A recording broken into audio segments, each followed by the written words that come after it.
Negres els ulls, alegre mirada, un bon amic que a tots estimava. Així és Ramon, rai per als seus amics, el xiquet que ven diaris en la ciutat. Com tants altres matins, Rai s'alça amb els primers raigs de sol perquè hi ha un bon tros fins a la parada del bus. Allà es troba amb els seus amics que també van a la ciutat per ajudar algun comerciant del mercat, per vendre coquetes al passeig o per enllustrar sabates. De vesprada també es troben a l'escola.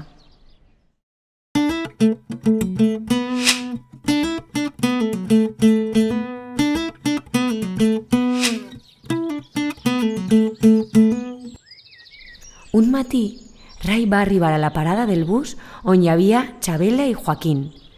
Només faltava Rosa. Arribà el bus i els tres xiquets van esperar que hi pujaren tots els passatgers. Era el moment de penjar-se a la part de darrere sense que els veieren, com feien quan no tenien diners per a comprar-se el bitllet. Just en aquell moment va aparèixer Rosa, de pressa, perquè el bus estava a punt d'arrencar. Corre, corre, afanya't! Li cridava Chabela. Vinga, vinga, ara, puja! Li animava Rai mentre li allargava el braç perquè li agafara la mà i saltara. Però l'autobús ja havia arrencat i quan va intentar agafar la mà de Rai... Pam! Rosa no va aconseguir saltar a temps, estirant la mà de Rai i el xicón va caure un bac de 1000 dimonis. Mentre els diaris que aguantava amb l'altra mà se n'anaven volant. Ràpidament, Chabela i Joaquín van saltar del bus i corregueren espantats cap a Rai.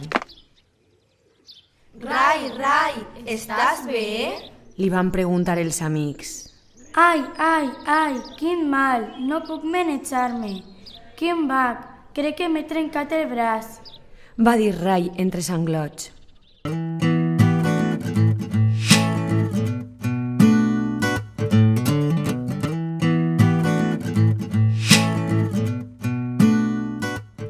En aquell moment passava per allí Carla, amb el carretó ple de panís acabat de collir per dur-lo a les parades del mercat a primera hora.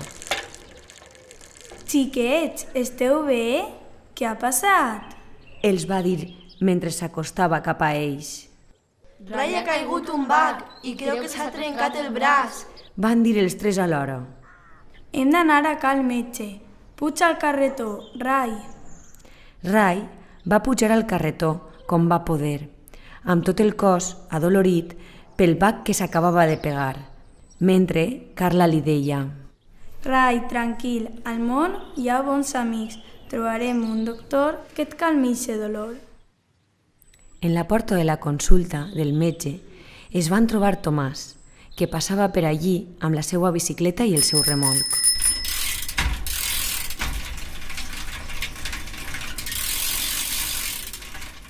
Bon dia.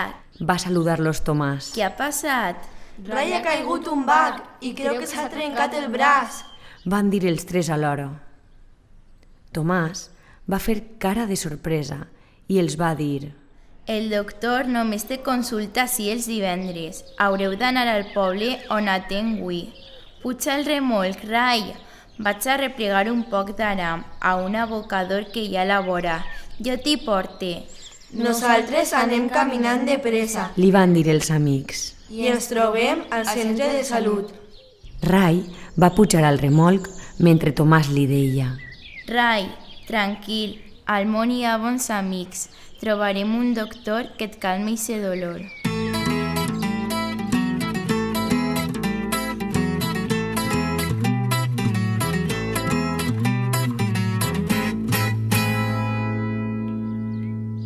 Una vegada al centre de salut, el doctor els va dir que era molt probable que el braç estiguera trencat. Haurien d'anar a un hospital on li pogueren fer una radiografia per comprovar-ho. Per tant, van decidir esperar que passara algú en direcció a la ciutat i els hi poguera dur. Com cada matí, Agustín, el granger, anava amb el seu camió a portar els ous i els pollastres a la ciutat. Quan passava per allí, va reconèixer Ray. Necessiteu ajuda? Què ha passat?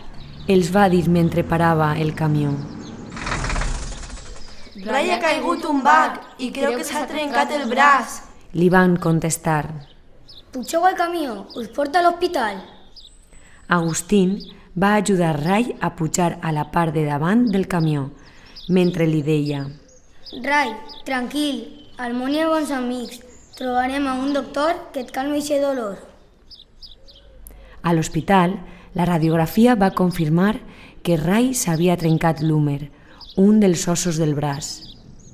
La doctora va dir a l'infermer: Les ferides no són greus, però el braç està trencat. S'ha d'engueixar. Necessitem venes i guix. També un analgèsic per calmar-li el dolor. Ara mateix vaig a buscar-ho. va dir l'infermer. Per sort, aquest matí han reposat el material. Ray es va sentir més tranquil davant les atencions i les paraules de comiat de la doctora. 2 maduixes i una mora, t'ha dut la doctora. Amb un bes i un abraç ja se t'ha curat el braç.